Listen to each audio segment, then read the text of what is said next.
Hello, this is Signal and Insights, the podcast. I am Gabriel Velez, CEO of Crowd Answers, and this is the show where we sit down with the people shaping how business grows, sell, and make smarter decisions. My guest today spent nearly 15 years at Microsoft as a design research leader, then left it all behind, moved to Paris, and built a website over a weekend. And turn it into Amplinate, a customer research firm now working across 19 countries and with companies like Meta, Google, and Netflix. His argument cuts against the grain at the moment. Most companies don't have an AI problem, they have a decision problem. Josh LaMar, welcome to the show. Thank you so much for having me, Gabriel. It's great to be here. Perfect. So let's talk a little bit about your story. When you were a principal research manager at Microsoft, and then you walk away, move to Paris, and build a website in a weekend. What made you leave, and what was the moment you knew Amplinate was real? I had been at Microsoft for quite a while, and I think after time, I just wanted to take a break and do something different with my life. And I had started doing international research while I was at Microsoft and really just fell in love with it. I think my first international research project was in Brazil and China and Japan. And I did those three countries back to back. And it just opened up a love for understanding people around the world and also seeing the world is much bigger than I had been seeing it. So I really wanted to kind of take a break and have some space. So the idea was that I was just going to actually take a year off, but spend that year as a sabbatical year in Paris, France, where I was also inspired to learn French. I had um, three work trips with Microsoft here to Paris, France, and I fell in love with it here. And my husband and co-founder is Italian, so I could move here. And he was like, "Hey, yeah, we can move here. Do you want to move here?" Yes, I would love to move here. So it kind of naturally just became this really nice way to have a break, and reflect deeply on what I wanted to do next in my life. Maybe it's also just midlife crisis, because this all happened when I was about 39, and I just kind of wanted to see what else was possible in the world. And because life is short, and also I wanted to explore living in a new country after falling in love with France, but also falling in love with international research. So after we moved here, I had about 5 months of actual break. During the time I was studying French and trying to speak. And then the website that happened over the weekend, my husband was like, "Hey, we talked about maybe having a company at some point. Like, why don't we do this now?" It's like, okay, that sounds like a fun idea.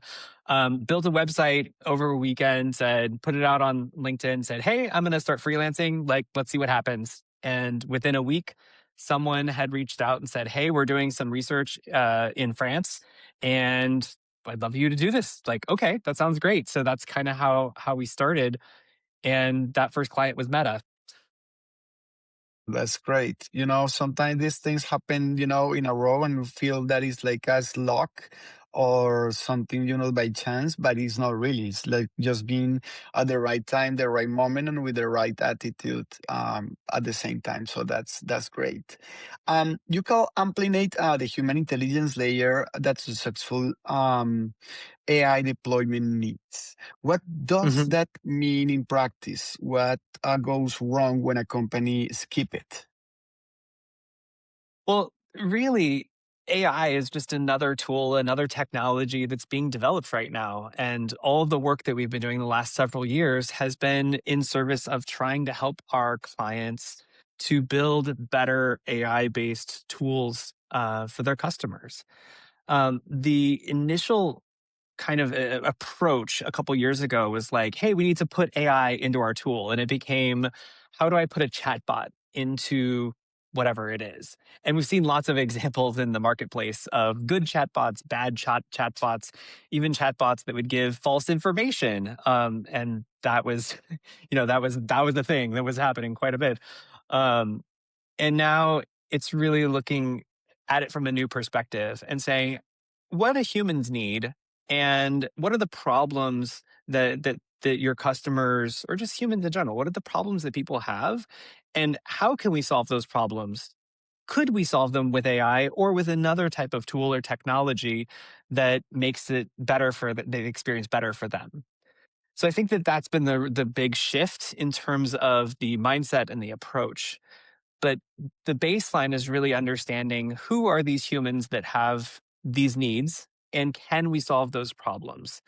And then as I like to talk about the intelligence layer is essentially this idea that we can use AI based tools and technologies to get more done, to be productive, to do more in different kinds of things, but the human is still the person that needs to be in control of the tool and also to say, this is a good idea and this is not a good idea. So if I'm using an LLM to come up with ideas, I can say, this is a good approach or this is not a good approach. Or if I come up with a bunch of designs for something, a designer would be able to look at 100 designs and say, you know what, these are bad, but this one might work. And that's where the human intelligence layer really fits in because it acknowledges that humans have the ability to understand context and also to be able to apply that to new situations where we're using these tools. Yeah, that's very interesting. And you connect this with my next questions, but because right now there are platforms running synthetic AI with, Hmm. 85 to 90% parity or correlation with real humans. And basically Hmm. they run by a couple or a few dollars each. So, Hmm.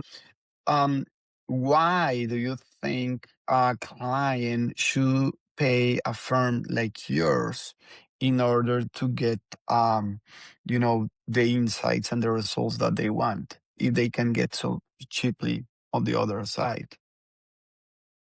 The interesting perception is that while it might be cheap, it's actually important to set it up correctly up front. We're actually looking at starting a synthetic persona program very soon with one of our clients. And the way that we're approaching it is really intentional because it comes back to this idea of garbage in, garbage out. If you train your data on bad data, you're only going to get bad results. So if you train it on good data and you kind of say, these are the things that we can talk about. We can't talk about this thing over here because we're not trained on that thing. But we know from the data that we're training it on, these are the things that we can talk about. And then we also continue to validate with qualitative research led by a human to ensure that we're hearing the same things because people change, technology changes, and what was true in the past is not necessarily going to continue to be true into the future. We actually, as humans, to this historical fallacy that we just assume that things are going to continue to be exactly the same. But we know that that's not the case. And Nassim Taleb talks about this in his book, Black Swan, where unexpected things happen, the Black Swan event, that we couldn't have foreseen.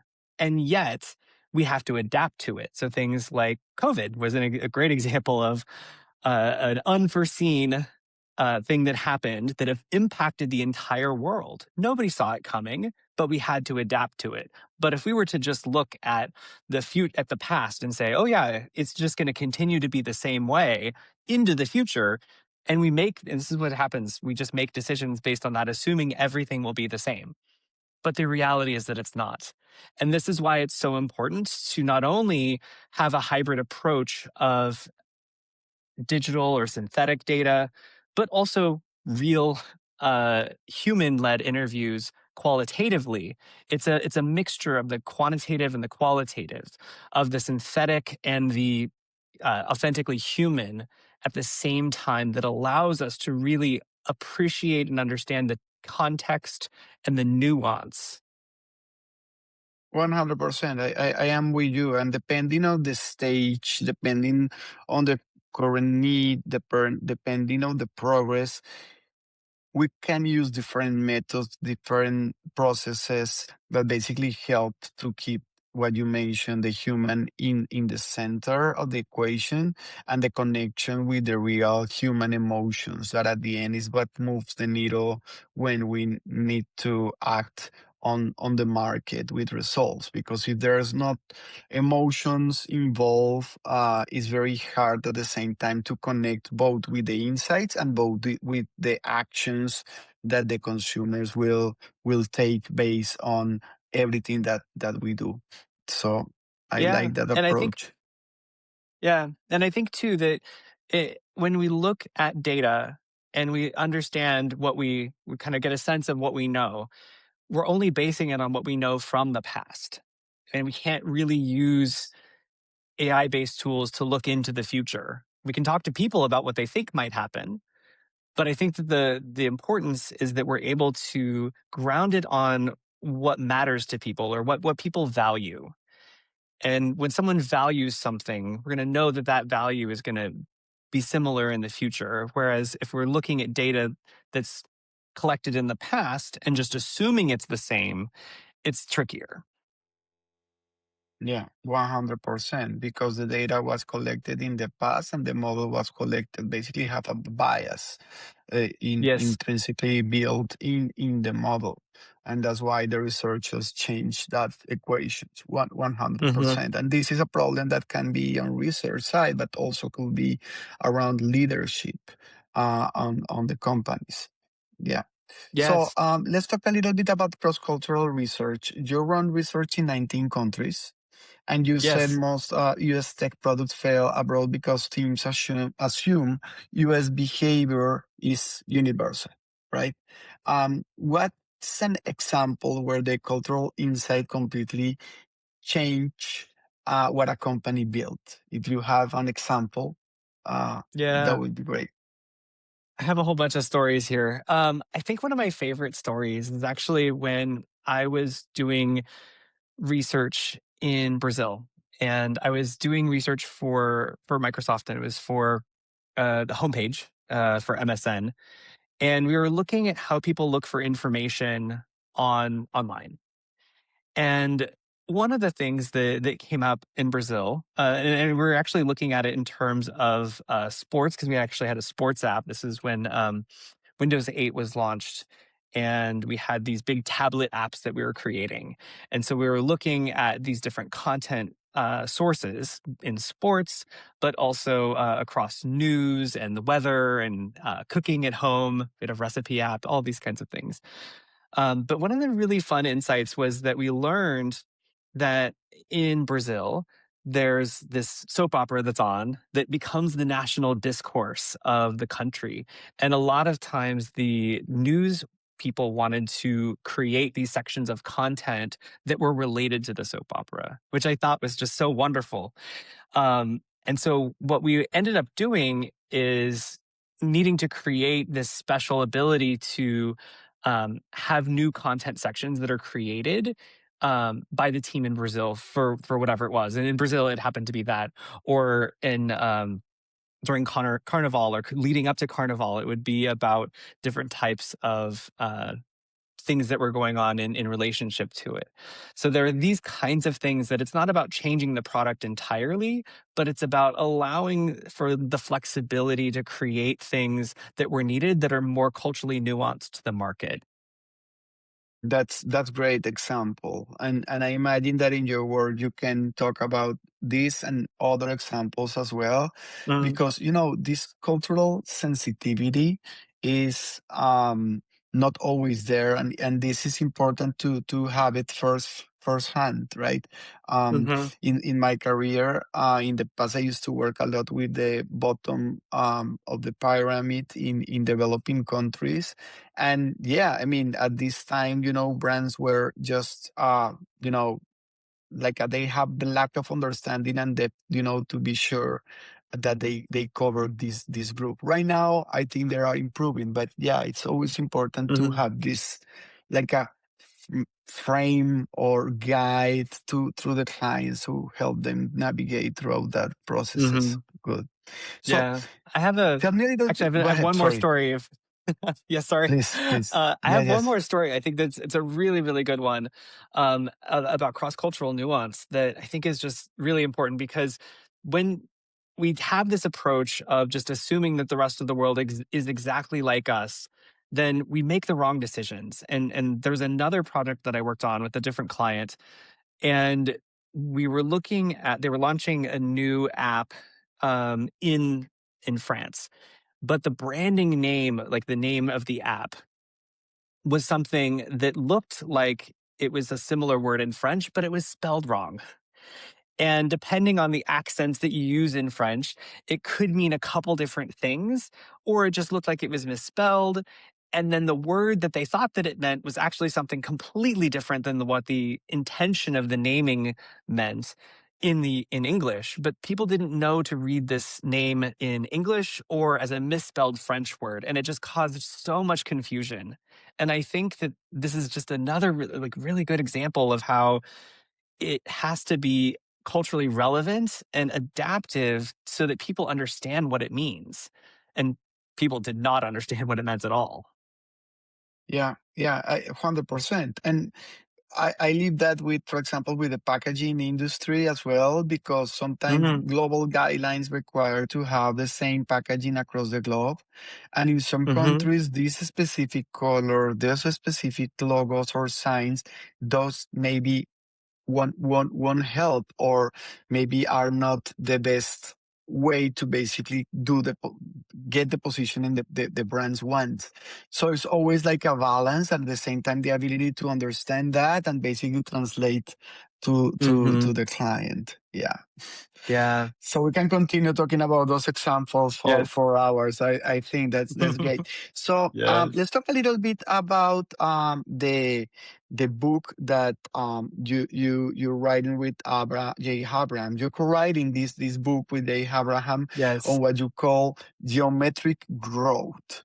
The Hmm. idea that 320% improvements give you 73%, not 60. Walk me through why that matters, and the math matters here, and what most companies get wrong about it. I think that when we're looking at business growth, the important thing is to take a holistic approach to how to grow a business. And I think the first thing starts with, do we understand who our customers are? That's the first question, because you can't get more customers without understanding who your current customers are. And that's the first pillar that I have in the book. And this is all based on Jay Abraham's 3 ways to grow a business. And just for ground setting, the 3 ways are to get more customers. Second way is to charge more for your product or service. And the third way is to increase the frequency of purchase and or use of your product or service. So I took those 3 ways to grow and this is Jay's framework. The math is essentially very simple. If you were to increase each one of them at, X percentage, it's not just an addition, it becomes a geometric growth curve. So what the goal is to do all 3 of them and increase both the number of people that are purchasing your product, increasing how much you're charging for your product, and increasing the frequency of purchase or use or reuse of your product. Sorry. So that's kind of where it starts, because then if you're doing all 3 at once, it's not just a linear curve, it's a exponential curve. And sure. So how do we get there? That's the big thing that I think every business owner is trying to do. They're trying to get there. Everyone wants to grow the business, but what does that look like? And so if I take my perspective and where my framework comes in on top of Jay's framework is to dig into how do you actually do that for each one of them. And it all starts with understanding who your current customers are, by understanding what they value about your product or service, why they use your product or service over another product or service that's a competitor, what kinds of problems they are having. Are you solving their most important problem, or are you solving something that's not really a problem for them? Once you really understand the core of who your customers are, what they are trying to do, their goals and motivations, as well as their barriers and pain points, you can then build that into a strategy to get more people to use your product or service, because you know deeply what it is that your product or service solves for them. Second area of charging more for your product or service is really from a deeper understanding of how your product or service compares to the other products and services that are available in your market. So if you have a product or service that does one thing really well, but a couple other things not as well, but your competitor does all three things really well, well, maybe they're going to use the competitor because it does everything they need it to. Of Yeah. course, this just comes back to understanding who your customers are. Yeah, and I imagine for biggest companies, it's easier to understand who their current customers are.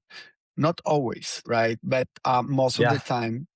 But for smaller companies, sometimes they're still like trying to find the right tone, the right messages, the Mhm. right solution, and they iterate in the process. So, what will Yes. be one recommendation from you to those companies who are still in a space where are still defining the core audience? I think my first recommendation is to just talk to some of your customers. And that can be as simple as a 30-minute conversation. It's important to note that that's not a sales conversation. This is a research conversation. The goal is to really understand them, what they care about. And again, I have this framework that's really simple. It's goals and motivations. What are they trying to do? Why are they trying to do it? What motivates them to do what they're doing? What are their current behaviors? What are they currently doing to solve the problem? How much time does it take? How important is it to them? And how often do they do that task, whatever that task is? And then the barriers. What gets in the way? It could be remembering to go there. It could be that it's a complicated experience. It could just be that it costs a lot of money to use something. Any kind of barrier to entry or things that just kind of get in the way are impeding your customers from actually using your product or service. So let's reduce those barriers. Let's align what the product or service is doing with those goals and make sure that it fits in with their current behaviors. And these three things allow you to have a deep understanding of your customer, uh, or what I call the audience, the problem that they have, and then the solution, your product or service that you are creating for them.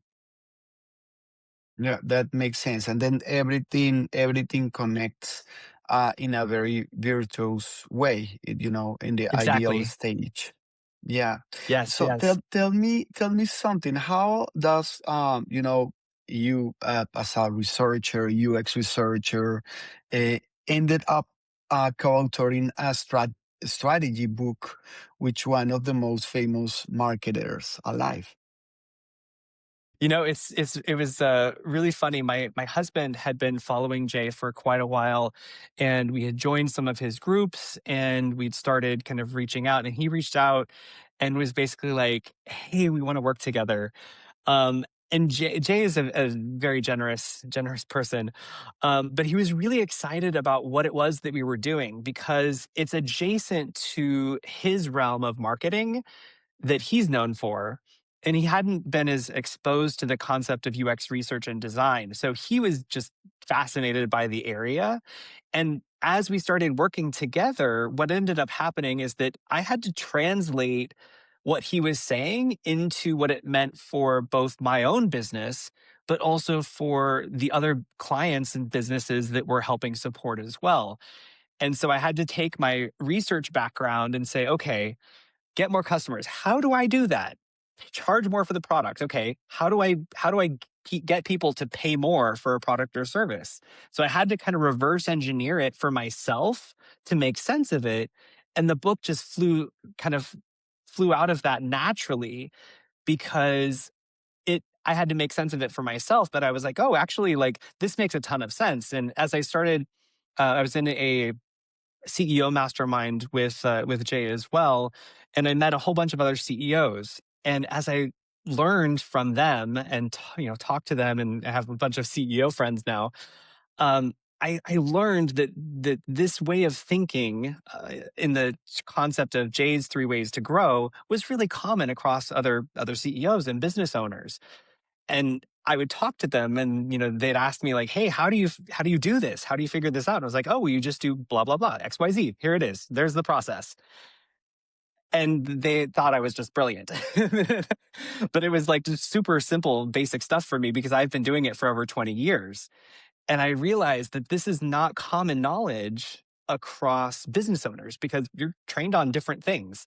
And my background is kind of the key, the background of research and design is actually the key to understanding customers, which is the key to understanding building better products and services that are going to sell, that allow you to charge more for that product or service. So it became a natural kind of thing to pull it together in a way that spoke to both sides. Yeah, I actually when I hear your response, I think it actually make a lot of sense of what you're saying, right? Because I think you both complement each other in a very nice way. Because marketing at the end, it takes the holistic view on how to target a product, efficiently to the needs of the consumer, while the UX part basically design all the process in a very efficient way, how basically the experience will be to the consumers according to those, to those specific needs. So it's basically, yeah, it's like a nice complement at the end, right? Mhm. That's a good thing. So Yeah. yeah, and when you talk about your or when you think about your experiences with clients, um which one you like the most? For example, I mean, or the bread thing that you do, right? Where you feel that your company and you personally like to do the most, like designing a new product, testing a new product. What area maybe you can share a couple of or an example of things that you feel you're thriving and the client at the end basically get very Mhm. happy with your work. Yeah, our most successful projects are the ones that we have a true partnership where we're respected for our expertise in what we do, and they listen to what we recommend, and it works out. And that's really the exciting part. Like we are working with an agentic AI company right now, and they're building these new products and services um, again with agentic AI. But then the question becomes, who are the customers that we're designing and building for? And they don't necessarily know. We actually had a project earlier this year with a new audience that they were trying to understand. And their understanding of that audience only came from people that were internal to the company. So they had a very one sided view of who this particular audience was. And as we started trying to recruit the right people to be in the study, we had this conversation come up of like, oh no, they do these other things. They don't just do this thing. And so we kind of like had to figure out, well, who's right here? And the approach was, let's actually take a broader look at who these different types of people could be. And as we learned throughout the course of the research, actually, the way that the company was thinking about their audience was uh, single single-minded, and that there's a much broader diversity of the target audience than they expected.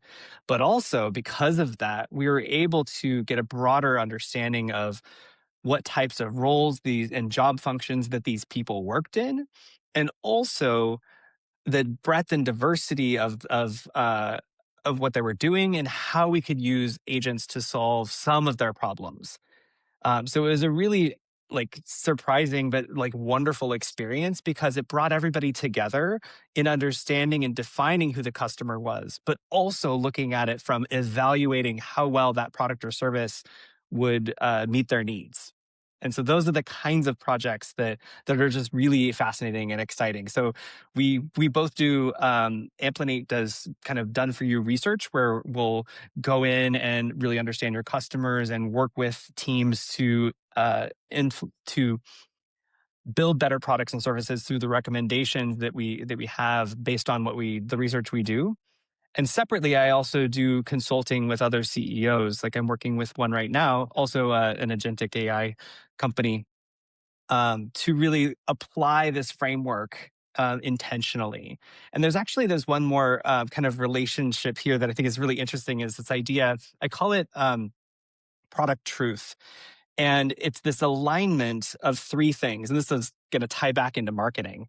So there's the customer need. So your customers have a need that your product or service solves. And the marketing piece is you tell them that your product or service solves that need. And then the third piece is it actually does that. And these three things, I think of it like a triangle. These three things have to come together because if one of those is missing, your customers are not going to be coming back to your product. They're not going to use it. They're definitely not going to pay more for it. So these three things have to be in alignment. It solves a problem that people have. You tell them that it solves that problem through your marketing. And when they use it, it actually solves that problem for them better than they anticipated. Yeah, I really like that approach. And I can see that, especially in industry that move very quickly and evolve very quickly, it's very easy to get lost or get, a disalignment of those three elements working and efficiently together, right? And basically it can start create a lot of noise because it's logical that Hmm. some area of the company wants to offer one kind of the product, but the other materials are not supporting this specific use case because at the beginning the company was focusing in a different kind of problem to solve. Yeah, that's Hmm. very interesting. And you have built your company in several countries and names like Meta, Netflix working with you. How do you actually find and win new clients like the ones that you have been talking about? And if you want more clients of those, how do you find them? What is your process? It's really just networking and referrals and repeat business. Like when it comes down to it, we do good work, and our clients recommend us to other people that they know, or do more work with the same clients. And again, those are the types of projects that are just really rewarding and successful because we continue to do great work, and we can really work with our clients over time. Like this, one of our clients we have regularly been working with this past year has just been so successful because we have a baseline understanding. It's not just we did a project and leave and let them figure it out. It's that we come back and we iterate with them together, and we're able to see them move the product forward in a way that is more customer centric, um, and that really helps them position that product better in the market. Yeah, and I 100% with you. This is one of the reasons that I created this podcast because at the end our industry built basically trust and connections throughout like these Hmm. personal relations, right? And basically you have a Yeah. good experience with one client or one vendor, and the next time eager to work with the same person, with the same team, Yeah. with in order to achieve success together. Also because the communication gets so easy, Yeah. and basically you know each other. So yeah, that's great. Let's talk about forward looking and a concept of efficiency versus wisdom. So you wrote that efficiency isn't the same as wisdom and call it from our Hodor moment of for human thinking 5 years. Yeah, if you think like a 5 years out, we are building tools that make us sharper or quietly making ourselves worse at thinking. What is your thoughts or on that? Because we're building right now a lot of things. Um, Hmm. yeah, Yeah, it's the metaphor we was using in the tech industry is that the we're building a plane as it's taking off. And this could not be more true than a time like right now, where the tools that are being built and the models for agentic AI, for LLMs, AI in general, like it's all developing so fast. And it's moving fast as we're trying to figure it out. Another good metaphor here is how we humans started working online during COVID. And all of a sudden we had like Zoom as like the, or any other online meeting platform as like the new way that we connect with people at work. And we're working in new spaces. We're working in our homes. We're not going to the office anymore. There's a lot of just human cultural expectations and things that shifted during that time. And like collectively learned how to work online or work remotely in ways that we hadn't had to before. And I think that's a great parallel to what's going on now. The new tools are being developed, AI is evolving as we're using the tools differently as our human processes are evolving at the same time. And as all these things are happening together, we're figuring out how do we use AI? How do we become more productive? How do we do more things that we couldn't do before using these new tools? But at the same time, this is where the wisdom comes in. It's about human judgment. It's about saying, this one is good, this one is not. I got 10 results from AI and I got one good idea, but it's the wisdom of saying like this, the judgment and the wisdom of saying this is the good idea over here, but these other ones it's not going to work. And it's because us as humans, we have context and we have understanding of nuance. And if you've done the homework, you understand your customers too, so you can apply it to new situations that a tool couldn't before. And that's where I think the most important direction for humans is to come in the next 5 years, is to really be able to have this judgment intelligence layer that says, these are the things that matter. We're going to take these ideas and incorporate them because I know that they're good or because I know it will work out.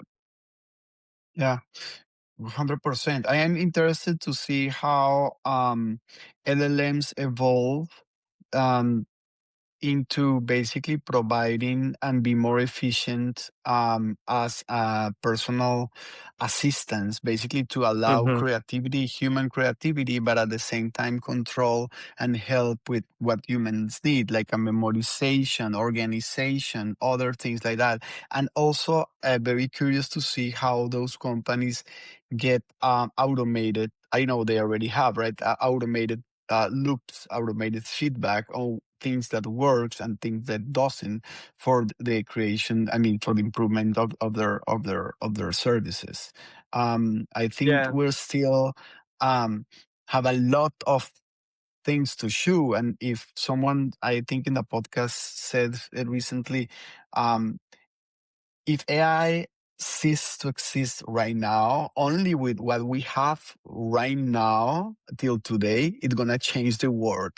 So you can imagine what is going next, right? So yeah, pretty curious about that.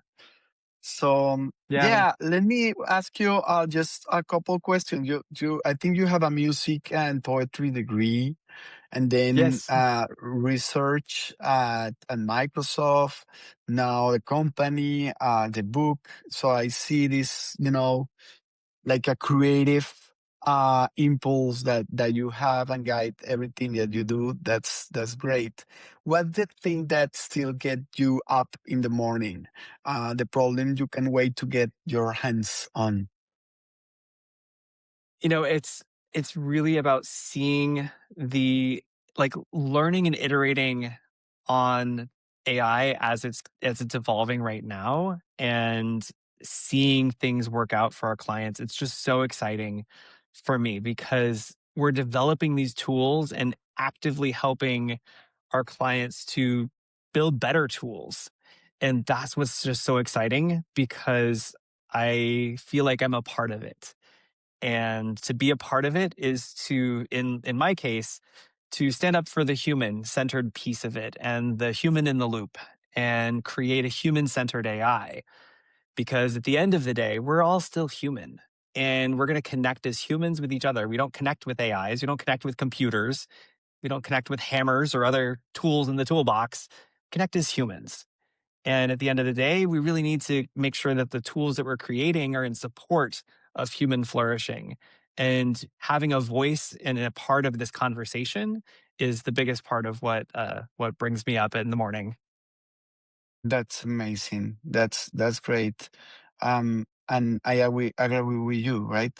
it could be what on one side the perfect story, in the other side a good story, but told was by someone, but a human that connects very deeply to something inside you. And of course, the Hmm. second one will win. So yeah, every day. Yeah, exactly. That's great. Yeah.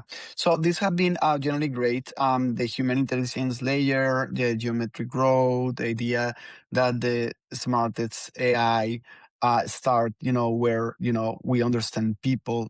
That's exactly what this show is about. I appreciate that. Josh, where can people find you and Amplinate if they want to connect? There's either amplinate.com or joshlamar.com, or of course, you can find me on LinkedIn, also Josh LaMar. That's perfect. And that's a wrap for this one. Huge thanks to Josh LaMar for going this deep. If you watch, a podcast and like it, please do a thumbs out. And that's the kind of conversation that will keep going on. We'll see you in the same and the next episode of Signal and Insights. Take care, everybody. Bye bye. Bye. Thank you.